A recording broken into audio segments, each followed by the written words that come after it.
Good afternoon, everyone. I'm Chef Char Nolan, a member of the chef instructional team here at Rouxbe. Welcome to my live event, also called an AMA, Ask Me Anything. So we've got a great roster of questions today.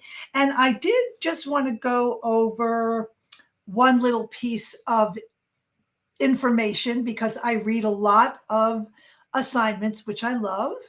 And it's always interesting to see how people shop and where they shop and how they follow a recipe. But I wanted to bring everyone back, myself included, to something that's so important and key in recipes. And when I am at my computer looking at all of the pictures, almost with a magnifying glass, and I see pre-cut jarred garlic in the mise en place, I almost have a heart attack. Not really a heart attack. So I just wanted to go over that the amount of flavor and freshness that you find in fresh garlic is no comparison to what you're going to find in the jarred that you find in the produce aisle. It's refrigerated. It's got a lot of ingredients in it. It's got salt in it. It's got a couple of preservatives. So we're going to go garlic shopping. And when you shop for garlic, you want to make sure that you can still see the roots. You want to make certain that they haven't been shaved off. And if you notice this beautiful specimen of a garlic, it's colorful, it's not bleached white, because some of the garlic that you do see at the grocery store has been imported, it's been bleached, and to make it look beautiful, the roots have been shaved off. So you want your garlic to look like this. And I often hear people say, peeling garlic takes too long, it's difficult, it doesn't come out right, there's garlic paper everywhere. So this is a little tool. It's a little rubber tube. You can use any kind of a tube. You could use the roller from your parchment paper. So all you're going to do is to take your garlic clove and you put it in there, and you can either roll it on a hard surface or watch this. You're going to hear the paper coming off, and now I'm getting paper all over the kitchen floor, but that's okay. And hopefully, here is my garlic that just came out. That is free of garlic paper, super fresh, super delicious. I also find that in many recipes, they will ask for a minced garlic. I'm a big fan of what Rachel Ray does, using a microplane so that you get the garlic and also the garlic juice, whatever is easiest for you. However, it is really good to practice your mincing skills. So that's my 101 on garlic, and look at how pretty they look. So I'll be using these tonight in something because I practically put garlic into everything that I make. So we will get back to the pan later. One last thing, always about photography. When we are all grading papers, assignments, the picture is the roadway to understanding how the assignment was done. So I'm making the suggestion that natural light works best for capturing every detail of your assignment. We like to see every nook and cranny of in your final photo, as well as the steps from your mise en place to your process photo to the final photo. Now, let's say that you're cooking at night and maybe your kitchen doesn't have good lighting. I would suggest to put everything into the refrigerator, and when you wake up the next day, take your food out to your porch or put it near a window where you have bright, beautiful, natural light, and you will see the difference in your photos, and they will make your food look even 100% better. So photos and garlic for today. Let's head over to the questions and see what we have here. The first question is from Sue M. And Sue had a very interesting question. It was about how to work in senior facilities, making food that is delicious and nutritious for people who might have poor dentition or swallowing difficulties. So I'm going to be a little transparent for a minute and say that a relative of my family near the end of their life had to be on a puree diet. And one of the things that this family member, it was my mother, she used to say, please make the food taste like the food I know. because sometimes we think, let's boil a carrot, let's boil a potato, let's put it in the blender, and here's dinner. But the reality is that, pardon me, the reality is that people want to eat food that they know and flavors that they like. So that's the first thing. And the next thing is you can practically puree anything, from vegetables that make beautiful soups, uh, from desserts, you can make puddings, you can make a cheesecake. A cheesecake is practically pureed when you think about it. You don't want to use a lot of sugar if you're making desserts or smoothies or whatever. And I wanted to say something else to Sue. For those of you who have completed the hospital unit, the health unit, and then you have to find a hospital menu and review it and find the 3 categories of review from cardiovascular, GI, and diabetes. And one of the things that I always discuss with students is that when facilities like nursing homes or hospitals or whatever are planning their menus, they're also considering their bottom line, and they want to look for menu items that have a good margin. Historically speaking, cheaper foods, those with lots of preservatives, have a better margin for a facility. So getting that facility to move over to a more holistic or plant-based way of eating is where I always say a Rouxbe graduate can come in, because why can't you become an intermediary, so to speak, and go to a nursing home or go to a senior center and say, hello, my name is Jane Doe. I have a certification from the Rouxbe Online Cooking School, and I'm really familiar with and label what your expertise is. And I think that, and I also talk about this when I do review the hospital assignment, because I think that there may be many cooks and many chefs who know how to cook traditional hospital food, but adding that plant-based component is so important. And it's very interesting because when I finished my Rouxbe education 10 years ago, I decided that I was going to volunteer at Meals on Wheels. And after my first day at Meals on Wheels, I thought that I was going to not explode, but it just made me feel very sad that everything was packed in styrofoam, everything was prepackaged, everything was salty, everything had oil. There wasn't a vegetable in sight. And I have to say that all of the home delivery systems through the world do wonderful, wonderful work in terms of identifying food insecurity. But I think that we need to step it up a bit. So I contacted a friend of mine who is also a Rouxbe grad, and I said, I have a great idea. I think let's go talk to the woman who's the director of this program. And we told them that we would bring all of the food and that we would make everything whole food, plant-based, no oil. And it was a very foreign concept for this woman to hear, and all of the good work that she and her volunteers had done in the community. So maybe not everyone is ready to hear about whole food plant-based, but I think that it's always good to plant a seed. And just make sure that if you are going to puree some food, it works best, of course, with a high-speed blender. If you do not have a high-speed blender, after you puree the food in a conventional blender, it might be best to put it through a double mesh strainer so that the food, in fact, is free of any kind of residual or food fiber or whatever. So, Sue, that was a great question. And I think that we all have the wherewithal to make some changes along the way. And I really appreciated the question. It was very heartfelt. Thank you so much. And I did provide a website from Healthline that had some very good ideas, which you might like to use.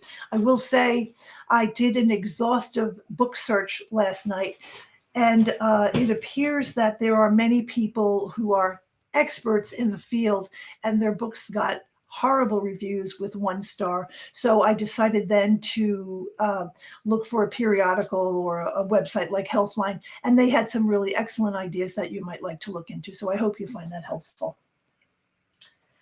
Okay, this is from Sue B. Hi, Sue B. It's always good to see you. Sue is making some pizza dough, and she wants to know about freezing it in glass containers. So the first thing that you have to think about is, what size is your dough ball going to be? and that even if you had a wide mouth jar, it might not, this is a mini wide mouth jar, it might not fit in there. I only had a small one left because the other one's holding flowers today. So what I'm going to suggest is, and I have a million of these are ceramic bowls, and they have a top on here, and I have lined this with a piece of parchment paper so that you would put your dough ball in here, and you would cover this up and then put it in your freezer. And when you are ready to use it, you're going to put it in your refrigerator as it is and let it thaw for 12 hours overnight. So the dough will still be very, very good. It might lose some of its elasticity, but it will work. My other suggestion is that maybe you could take the dough and do a partial bake on the crusts and then freeze those however you like. That might be a little bit easier and less time consuming for you. So yes, you could do it in your refrigerator to thaw for those 12 hours. And then I say, have a great and delicious pizza. So that was a very good question. This is from Charles T. Charles T, you might want to check your email because I did answer your question last night when I found it in my queue, but it's such a great question that I think everybody should hear it. He's referring to the Forks Over Knives task 149, making the cashew bechamel. And he was looking for some flavor enhancers to that recipe because, as you know, there's a certain flavor that comes with the cashew, etc. So I do make this with white beans, and it comes out perfectly and very, very well. So my suggestion is you can do a couple of things. And I know that you're a follower of Dr. Caldwell B. Esselstyn, and that you have read Prevent and Reverse Heart Disease, and hopefully you have a couple of other of the books that people are using. So my suggestion, or I think I gave you 3 suggestions last night. One is that you can use a low sodium tamari, which Ann Esselstyn always recommends, and she recommends the tamari because it is gluten-free, aside from, in this case, being low sodium. Then the next thing I would recommend is to add some miso, either miso paste or miso powder, to enhance the umami a little bit. And of course, you might want to throw in a little extra nutritional yeast. And I always say garlic makes everything better. So I forget exactly the amount of garlic that's in the recipe, but the onion and garlic composition would certainly add the flavor. Sometimes, to help the texture a little bit, I'll throw in a tablespoon or 2 of hummus. And that seems to add more flavor and help to the consistency as well. So Charles, I hope that you find that helpful. And I think you're going to really like the taste and flavor of the non-cashew based bechamel. So good luck with your recipe and keep us posted. I would love to see your final dish. Okay. This next one is from Christian. And Christian, this is another great question. How do you search for recipes within Rouxbe? So say that you are on the Rouxbe site and you are looking for, you've just finished making the balsamic dressing and it was really good, and then you want to find out how to do other dressings. So you would want to go into the task activity part of the assignment.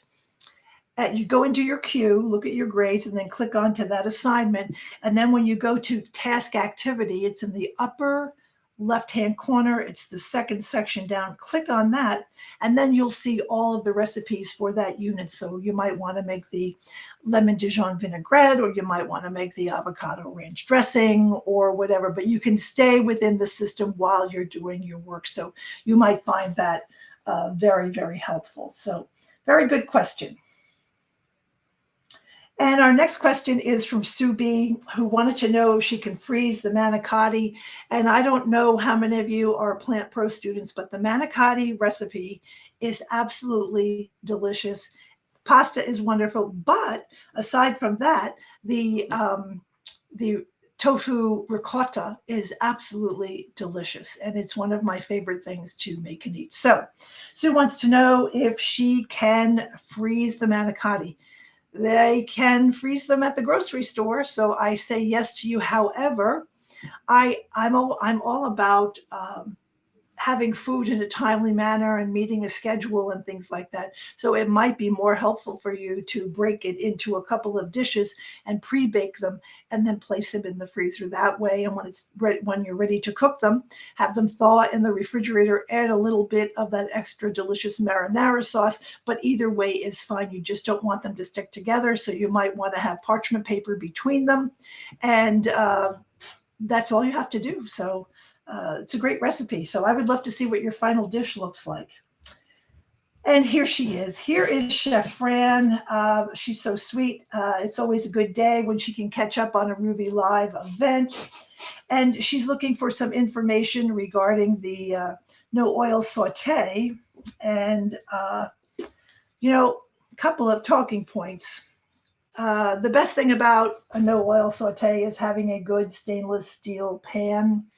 And people always ask me for recommendations. And I think I either got this at like Marshall's or TJ Maxx, but you can also go to a thrift shop and pick up a good quality stainless steel pan, because that really is helpful in learning to master the technique of the no oil saute.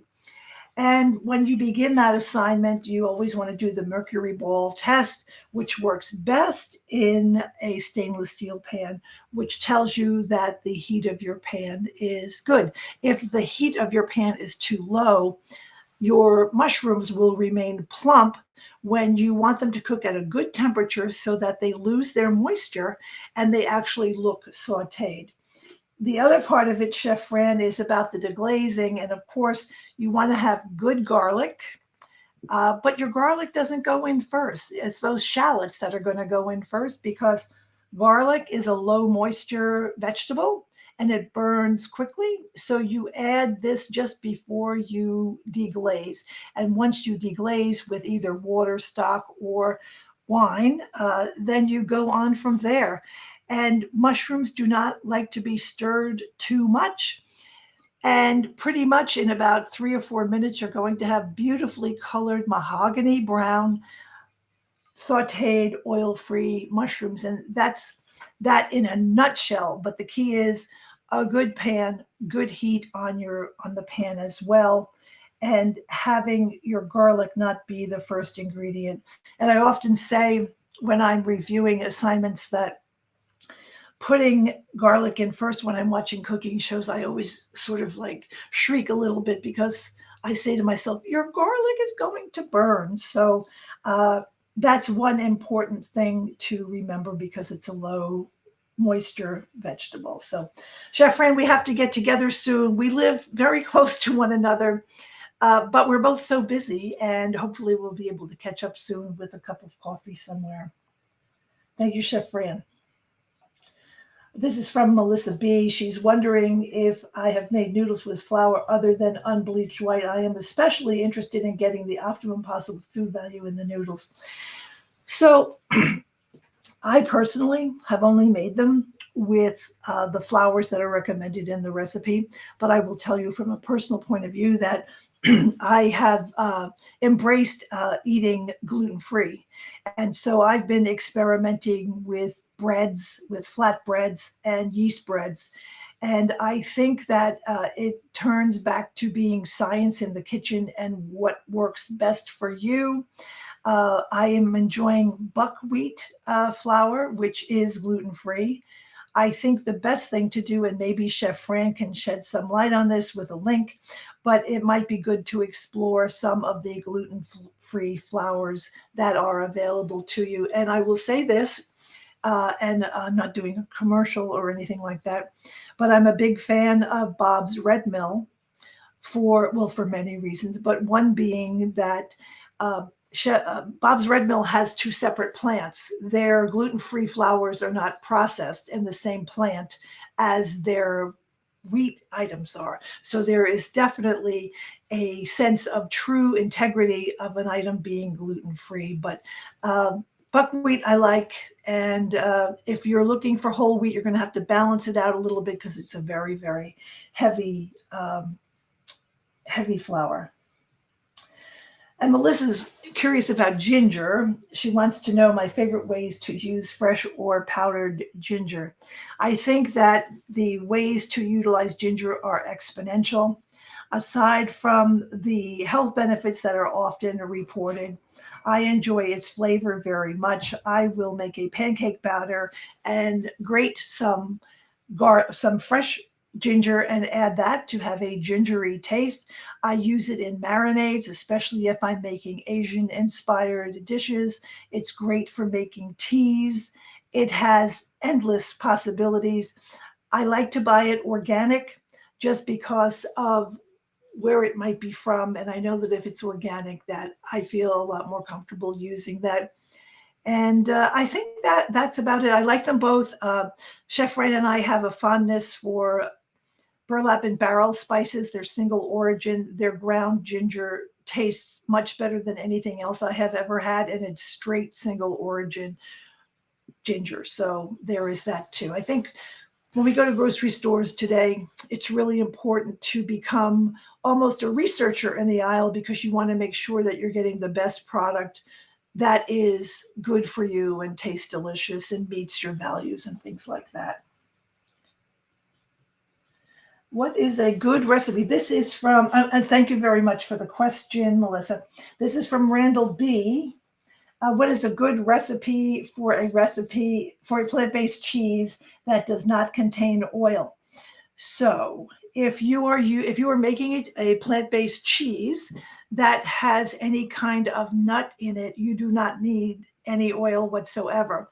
And I always take this mentality of, oh, I forgot the oil, and things still come out. The most important thing is for you to use a flexible container like a silicone mold, or if you were going to use a jar of some type, that you would line it with saran wrap or parchment paper or whatever, so that it would be easy to take out. So there are many that have no oil, and I think that there is a cheese recipe on our website that I wrote, and it is oil-free. So you don't need the oil, as they say. So let me know how you make out. And yeah, if it has nuts in it, even I have made vegan plant-based cheeses with white beans and don't put any oil in them, and they still come out. So there's that too. So explore and see what you come up with, and I know that it will work. This is from Diane, and thank you, by the way, for your question, Randall. For Diane wants to know if there are cleaning products to add to garbage disposals and to the dishwasher. I say distilled white vinegar. It's the universal cleaner for everything in your kitchen, especially if you are cooking a lot. But I use that and sodium bicarbonate. You can put that in your drain, and it will certainly help things along, even in your garbage disposal. So those two will be very, very helpful. That's another good question. Okay, this is from Christian again. Not sure if I explained my recipe searching issue. If I want to make a cashew sour cream, how do I find that recipe without remembering what section it was in? Where is the search feature? Okay. If you, this is what I always suggest to students, because it's really much easier to stay in the Rouxbe domain in terms of questions. I don't believe there is an actual search for it. And I am going to go to the search button at the top of your assignment. I believe it's in the right-hand corner, and I think you're going to, or on the site, and you'll find it there. Is that good? I think we've got that there. And okay. It's a tricky question. I think I need to have a split screen for that Kristen, but I'm sorry I can't answer it more effectively for you. And okay. This is from Diane D. Do you remove the wax from citrus fruits before zesting? It seems that there are about 27 different fruits and vegetables that may contain wax. And I'm so sorry that I didn't see this question beforehand, because I would love to have shown you what I do to remove wax from apples and oranges and other things. You're right about your question. You want to remove the wax. There are two ways. One is that you're going to take a bamboo skewer and you're going to stick the skewer into the lemon. Let's say you're using a lemon, and then you're going to have a basin in your sink, and then you're going to pour over about 2 cups of hot water or boiling water.